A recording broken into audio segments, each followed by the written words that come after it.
Welcome to the Firebelly Social Show. We're focused on talking to food and beverage brands that are on a mission to make the world better. Hey, everyone. Welcome to another edition of the Firebelly Social Show.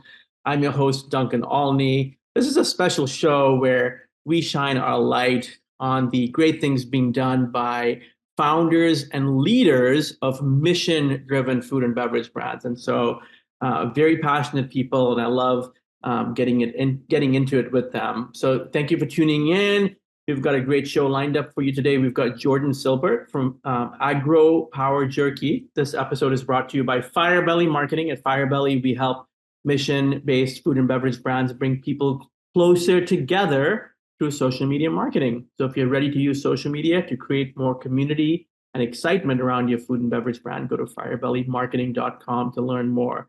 So yeah, I'm super excited to talk to Jordan. Just such an amazing set of work that they're doing on so many different levels. Jordan, you have started and run Q Mixers for 16 years, building it from an idea in your backyard to a national category leader. Now you've set your eyes on high protein snacks made from plants. Welcome to the show, Jordan. Thank you for having me. I'm excited to talk to you. Yeah, so let's kick off the story by sharing what made you decide to start Agro Power Jerky? What inspired you? So I'll take a step back and talk a little bit about my last company, and then I'll get into agro pretty quickly. So big picture, I started Q when I was a lot younger. I was one night in my backyard with a bunch of good friends drinking some good gin and realized that the tonic water was pretty lousy, and decided that I wanted to make a better tonic water. That was when I was a lot younger, and I could drink 2, 3, 4, 5 gin and tonics on a Tuesday night and be pretty good on a Wednesday morning. Fortunately, I'm a little older now, and I need to be really careful about how I fuel myself if I want to accomplish all the different things I want to accomplish. So I think very carefully about what I eat and how I treat my body in lots of different ways. And as I was thinking about that, I'm very focused on protein. I think plants should be a very significant part of everybody's diet, and wanted to make a product that tasted amazing, and was relatively price competitive, that people would enjoy eating, that provided them kind of with the fuel for them and me to kind of do what we wanted to do. I also have 2 relatively young kids, and am living not just for myself, living for them as well, and kind of wanted to use everything I learned at Q to help make the world a lot better. Kind of the single most impactful thing that any of us can do for the planet is to eat more plants and less meat, particularly red meat. And if I could help the world do that, I think there's a business to be built. I think there's also kind of a personal impact that I kind of makes me engaged and fired up about living, that is important for me to do. Jordan, you have specifically made the example about how jerky has been around in American culture since the early 1800s. Yeah. It has its roots in Spanish culture. Why is it time we change that? Back when jerky was invented, it was actually kind of breakthrough.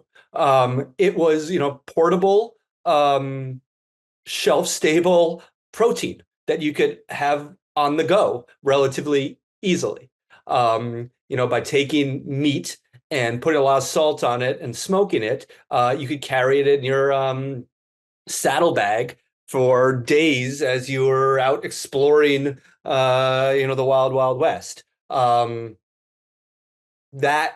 made a lot of sense in the 1800s. It is no longer the 1800s. We are on a podcast doing it over Zoom. There is kind of a better way now if you take some of the stuff that we actually know and kind of apply it towards making a product. So soybeans are like an amazing source of protein, and you can flavor them and put them together so that the taste is terrific and there's a great texture on it. And because it's soybeans, not meat, you don't have to put so much salt on it. So our stuff can have 40% less sodium, but all the protein of meat. Obviously, no cholesterol either. And then you put on top of that all the kind of other issues of meat, whether it be environmental or ethical, that you can avoid, so that we can actually like make a better product because we're using plants rather than meat. The way we kind of think about it is a little like a Tesla. Like a Tesla can actually drive faster than a combustion engine because it's electric powered. Just because that's what Henry Ford did, 100 years ago, doesn't mean we necessarily need to do that now if there is a better solution. So we actually came up with a better solution for like on the go, delicious, high protein snack. And that's what agro is. I love the fact that you explained it with, I'm going to try to repeat it so that, I make sure I'm understanding our listeners here. There's sort of these macro reasons and there's micro reasons, right? The micro Yes. reasons are tastes amazing, you're getting a lot of protein, it's plant-based, less sodium, no sugar, zero cholesterol, right? So that's Yep. great for you personally. But then from a macro standpoint, because we're not dealing with beef, we're not talking about greenhouse gases, so there's less emissions.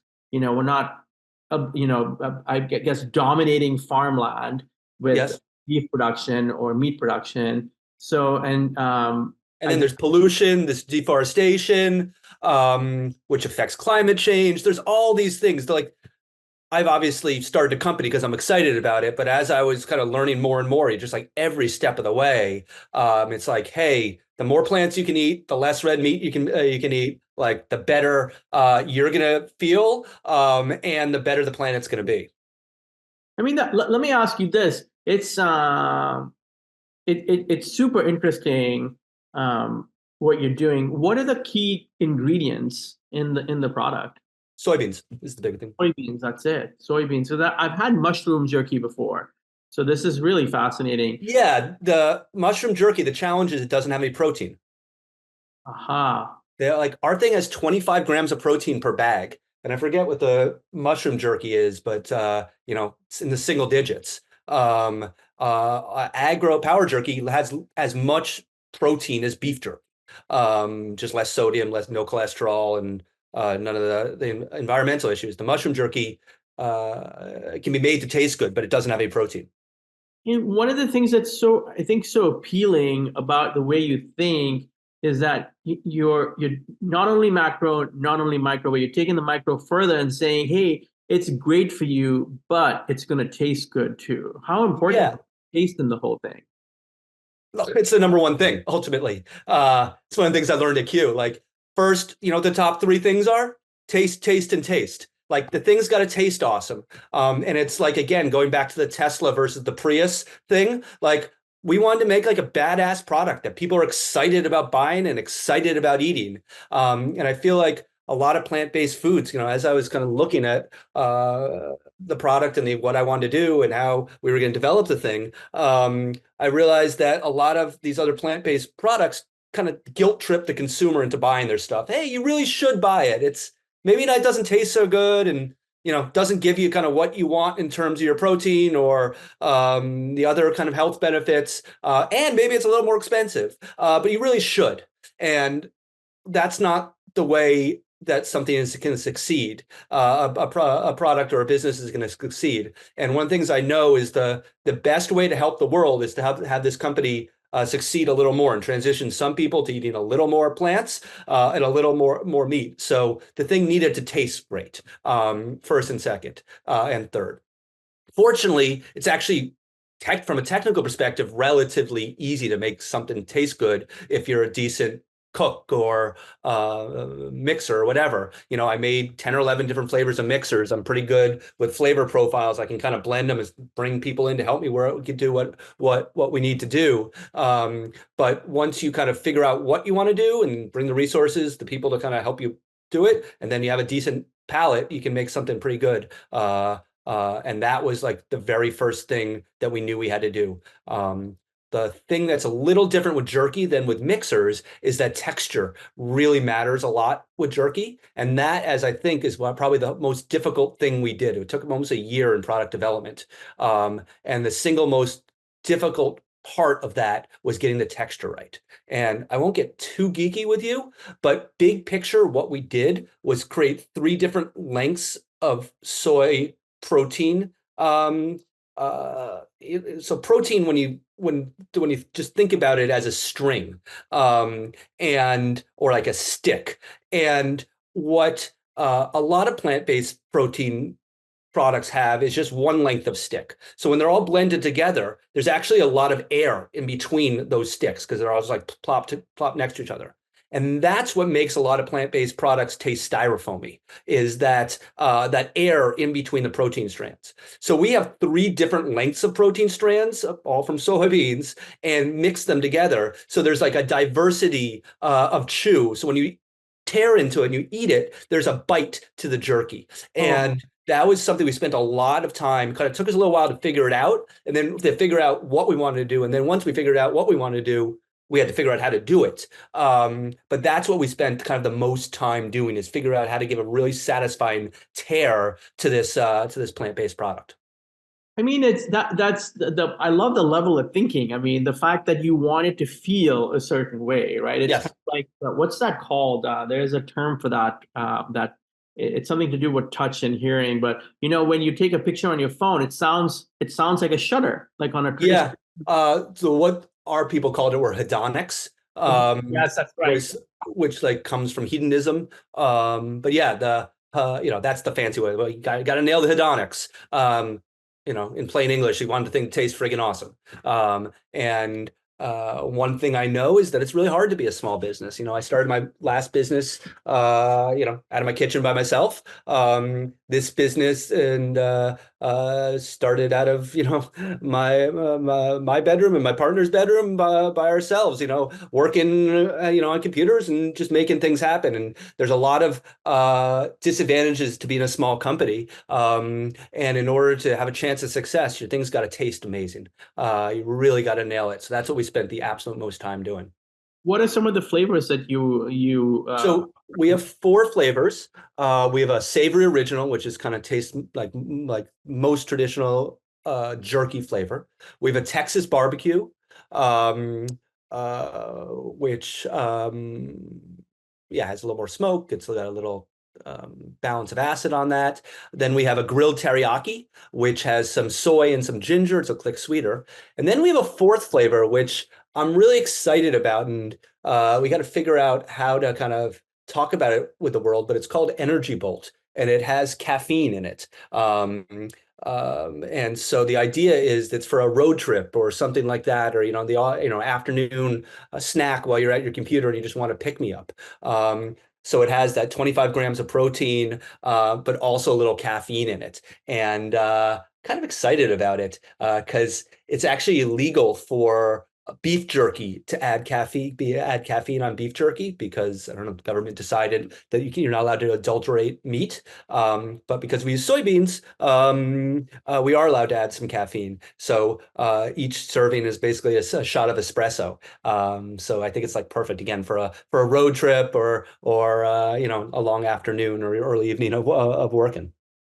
That's phenomenal, and I'm gonna take away that wonderful quote. There's the 3 most important things about launching a food or beverage product: taste, taste, and taste. Yes. Now, there's a story floating around. It was in one of your interviews that I read, when you sold into Gramercy Tavern and you got to hang out with Danny Meyer, and he gave you some advice. Yes. So he probably said the nicest thing anybody besides my mother has ever said to me. Gramercy Tavern was basically the first place that brought in the Q Mixers product, I had uh, figured out. I posted on some internet site, a Chowhound, which is it's kind of like a message board for food back in like the early 2000s. And I posted on it, "Hey, I'm Jordan. I started this tonic water. Anybody want to try it?" And Gramercy Tavern reached out to me, and I was like, "Holy shit!" And they said, "Come over to Gramercy Tavern. Love to taste it." They bought it. They said, "This is terrific. This is, we're serving unbelievable wines here. We're serving terrific food, great salad, great fish, great meat, great everything. And our tonic water just is not up to that standard. We're so excited that you made this. We'd love to buy it."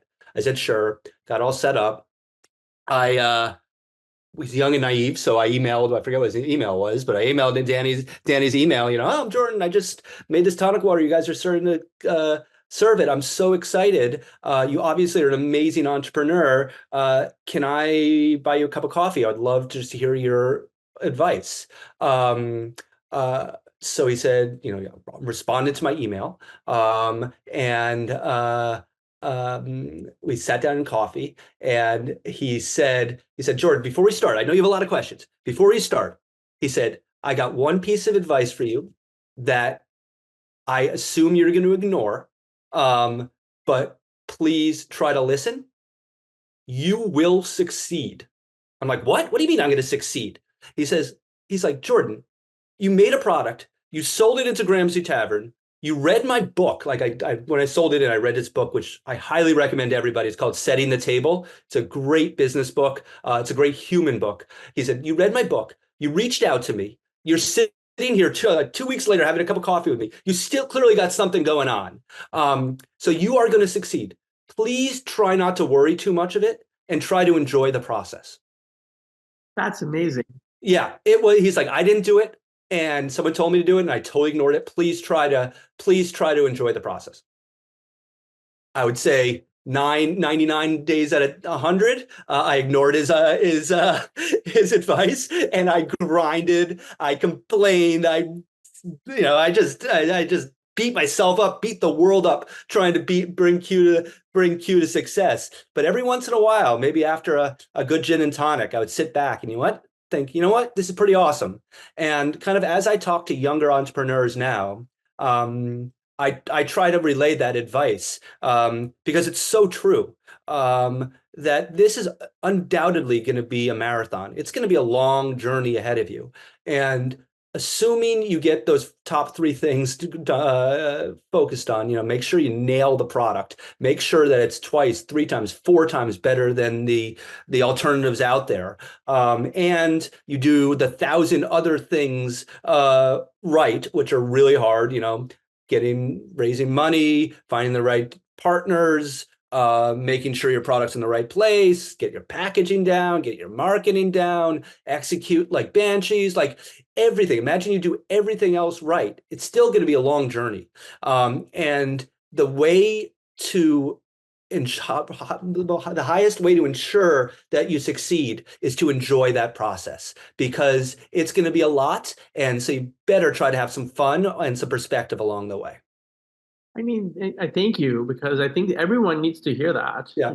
And it is true. I mean, Yeah. got the accomplishment alone of selling into grammar, and you have so many others, but Yeah. that is fantastic advice. And you're right, running a business is difficult, right? What do you think? What do you think that one of the main things people should think about, whatever they're doing, in order to succeed in business? So I think a big one is taking care of yourself, in lots of different ways. Like, you are the engine. And just like, your car engine, you put oil in, you put gas in, you try not to let it get too hot, you put the water in the radiator, all that. I think it's absolutely critical that you as a founder or a leader are taking care of yourself. And it's pretty obvious, again, it's what your mother told you, get enough sleep. When you're stressed, go for a walk. Don't drink too much. Try to get some perspective on things. So I think that is absolutely critical. And then the other one is like prioritize like hell. I look at what I did at my last company, and what I'm trying to do a little differently now is to be really focused on our top priorities, and that there are 1,000 things that this business agro needs to do. And at Q, it took me 16 years, and I still wasn't doing all 1,000 things as well as I wanted to be. And this thing's I've been at it for 5 months, 6 months, and probably have 999 things that I'm not doing well yet. And so you really need to focus on what are those 3, 4 things that you want to do really, really well, and make sure that every single day you go back to those 3 or 4 things. Hey, are these 3 or 4 things taken care of? And until they're not taken care of, assuming something else isn't on fire, focus on those. And I think if you take care of yourself and make sure that you have kind of the right energy to spur the output that the business needs, and the right prioritizations, and stay really laser focused on those prioritizations, that's kind of the way you're going to succeed, assuming you've nailed the product. That'd be nice. If I could tell you that I've interviewed, 135, 138 founders, and there are maybe 3 that have said that. Like, usually the founder's response is, I'm terrible, I don't sleep properly, I don't eat properly, I'm eating cheeseburgers, and I'm drinking too much, and I'm not working out. And I love that you put the center of the ripple first. It's like, hey, you know what?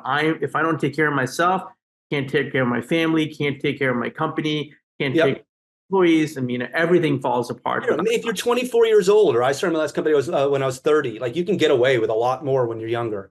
But I'm older now, and I just can't do that as much. Nor do I want to do that as much. I can get a lot more done in 12 hours a day if I'm in a really good place than I can in 16 hours a day if I'm all over the place and not in a good place. And if you're very focused, again, on your priorities and kind of always checking outcomes against expectations, that's becomes pretty apparent after a while. I want to talk about small and scale just for a second, because I know you have strong opinions on this. Yeah. Right? Like, so people can go buy Beyond Meat, and they can get what they get, right?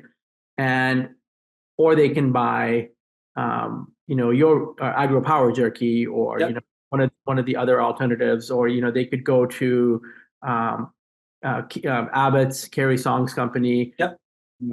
Buy some of their amazing products. Yeah. I feel that it is more important to buy from a smaller company. Yeah.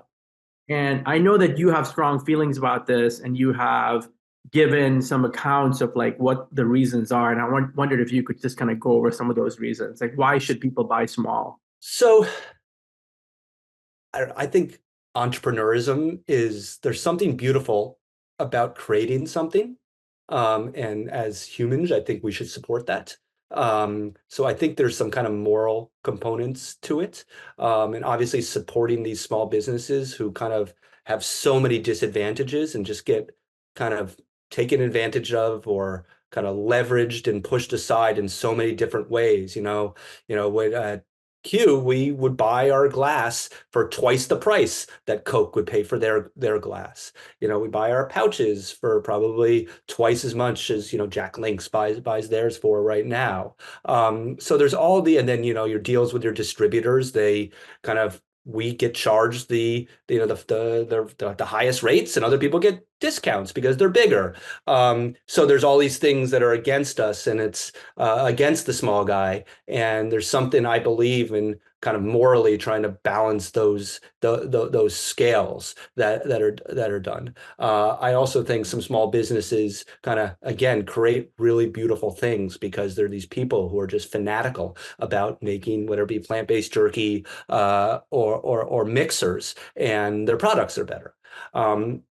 I guess the thing I would add to all of this is, and this is something that I feel like I made a mistake with Q earlier, but I figured out really, really quickly, is that I don't think it's fair to expect the consumers to pay too much more to support a small business, even if it's the kind of moral right thing to do, and that as a small business, you need to do a really, really good job of sourcing your ingredients and kind of running your business so that you can provide the consumer with a price competitive product. I think sometimes with small businesses, they think, hey, this thing cost me $15 to make. I'm going to charge $30 for it, whereas the mainstream alternative only costs $10.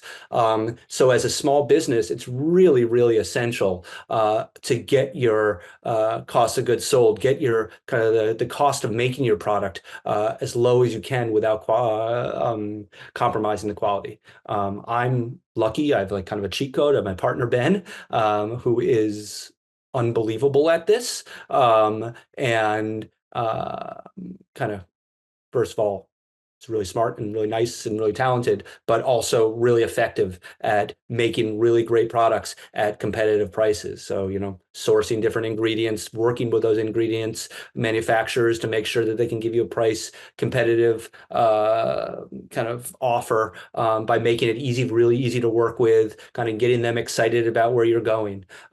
So I guess to answer your question in a short way, I think consumers should think about who's making the product and kind of support the little guy, because I think that's kind of the right thing to do and kind of the best thing for our society. And more often than not, you'll get a product that they're delighted by.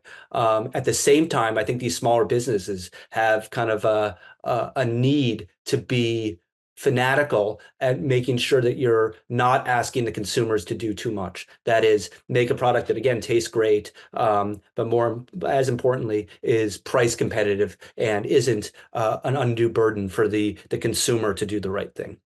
Yeah. I mean, and you just going back to all the good things that you guys are doing, just really admire this about your work. Is you're a 1% for the. Oh yeah, I forgot to say that. We're giving 1% of our revenues, not even our profits, our revenues to make the planet a better place. We are, trying to do better. We're trying to make a product that helps, again, you feel better when you eat it. You got all the power with none of the junk, but also make the planet a better place when you buy our stuff rather than whatever alternative you'd otherwise consider. Jordan, I wanted to ask you, do we have hope in the future with our kids? I mean, so the answer is yes. Yeah. And I'd first give my two examples of my two kids. My kids are spectacular. They're so smart, so sophisticated, and they're like 11 and 9 years old and so motivated to create a planet that they're excited to pass on to their kids. So yes, we should certainly have hope. I don't think that means, or that does not mean that we don't have a lot of work to do and we shouldn't be conscious about what we do every morning when we wake up. And whether that be starting a business that's trying to make the world a better place or supporting businesses that make the world a better place. I think that's really critical. So I can be hopeful, but I also kind of fully recognize that we all have a lot of obligations to try to make this world a better place. It's so easy and it's so tempting to just do what's easy, what feels good, but that's not going to get us where we need to go. And frankly, I don't know. I think about how I take care of myself, and if I want to be this beating pulse of this company and build something awesome, I need to be motivated and excited. And I'm motivated and excited about making the world a better place. So I've kind of realized about that myself. My gut is that most people are indeed like that, and we just need to kind of be present and kind of remember that day in, day out. And not everybody wants to start their own business. It's really hard and probably doesn't make sense for some people or many people. But you certainly can support businesses who are out there trying to make a world a better place. I mean, listen, those are my lines, okay?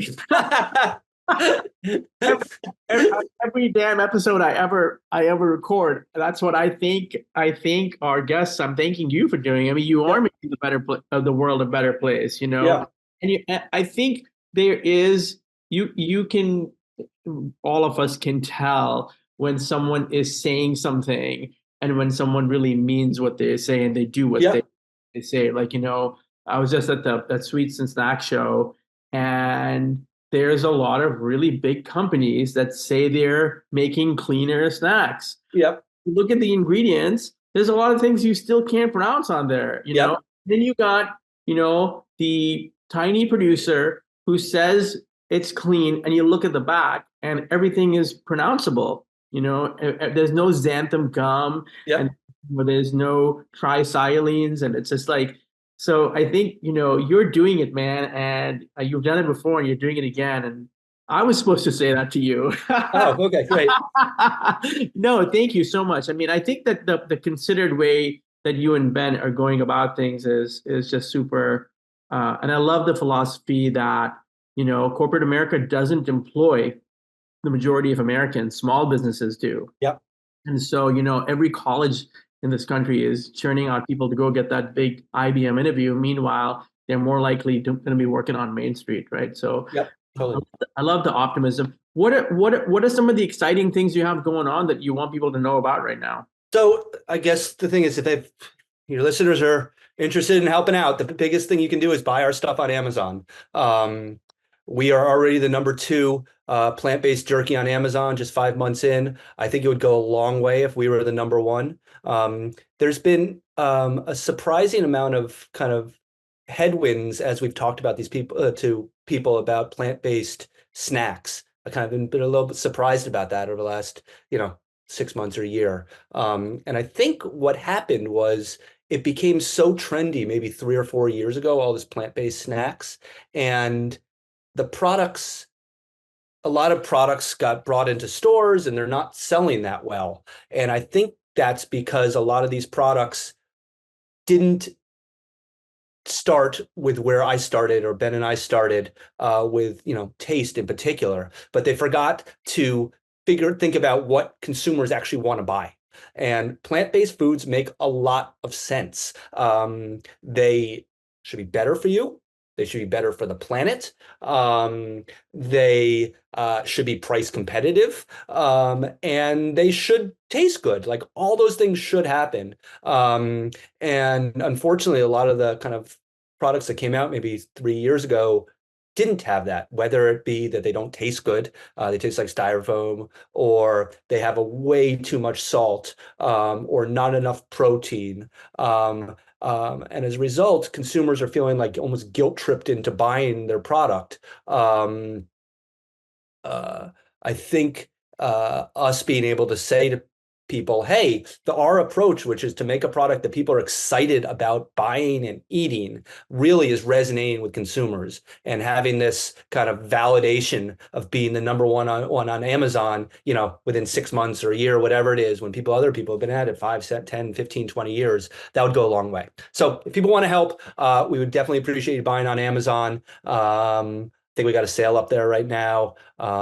It's amazon.com/agro, AGRO.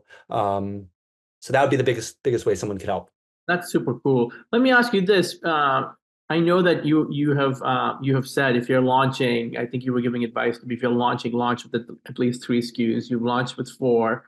Do you have any innovation or flavors that you're working on at the moment that we can expect in the future? So not yet, but and it won't be flavors. It'll be different kind of usage occasions, I guess, and different form factors. Kind of the idea is, agro is kind of a funny word, and we is a way to tell how old a person is, and if you ask them what the word agro means. And the agro is supposed to be a play on aggressive and agriculture, like a combination of those two. And again, we're trying to do this Tesla thing rather than the Prius thing, where you can really get power from plants. So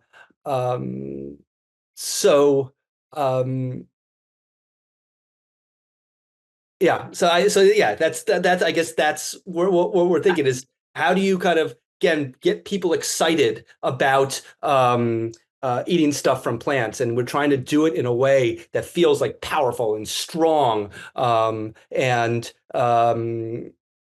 Jack Agro. Yeah, it's exactly it's agro is what it is. And so if we can do that, we can kind of expand the company into a lot of different other areas, whether it be like a single serve bar, you eat, or whether it be a breakfast thing, or whether it be anything. Once you've kind of established, hey, you're getting power from plants in like a strong way, you have a permission to do a lot of different things. The question is when we do that. And again, I think prioritization and focus is so damn important that we want to make sure that we win with this jerky first. Like, let us become the number one plant-based jerky on Amazon really, really quickly. We're in 3 divisions of Safeway Albertsons out west in Northern California, Portland, and Seattle. Let's have that succeed and get a national launch with Albertsons. And then let's set up a decent, convenience or grab and go business. And like, let's get those 3 things kind of humming. And if we can do that like really quickly, like within a year or 2 years, we'll have permission to do a lot of different things. And frankly, that's the fun stuff, is coming up with different products. But right now, I'm kind of laser focused on making sure the things that we're focused on, we win, and we win big, and we win fast. Yeah, this has been amazing. Thank you so much. This is really great conversation, and I think I'll just recap a couple of things for the listeners. It's like, hey, enjoy the process because you are going to succeed. Yeah. Taste. Be laser focused. Anticipate what the market is saying. So if you're out west, go to Albertsons. And if you're wherever else you are, go to Amazon, and it's Agro Power Jerky or Agro Plant-Based would be some of the key words used to find. And our website is getagro.com. Getagro.com. Yep. And the Amazon is amazon.com/agro.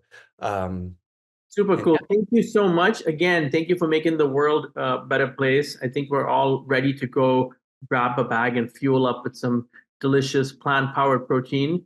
Thank you for listening to the episode today. Shout out to our sponsor, Firebelly Marketing. If you're looking to create more buzz and build a community around your food and beverage brand, check out firebellymarketing.com. Thank you all for tuning into another episode of the Firebelly Social Show. This has been a great, great episode with Jordan Silbert. Be sure to subscribe, leave a review, share it with your friends. Until next time, keep fueling your day with good vibes and great snacks. Catch you later, everyone. Thank you, Jordan. Thank you. This is fun. Thanks for listening to the Firebelly Social Show. We'll see you again next time, and be sure to click subscribe to get future episodes.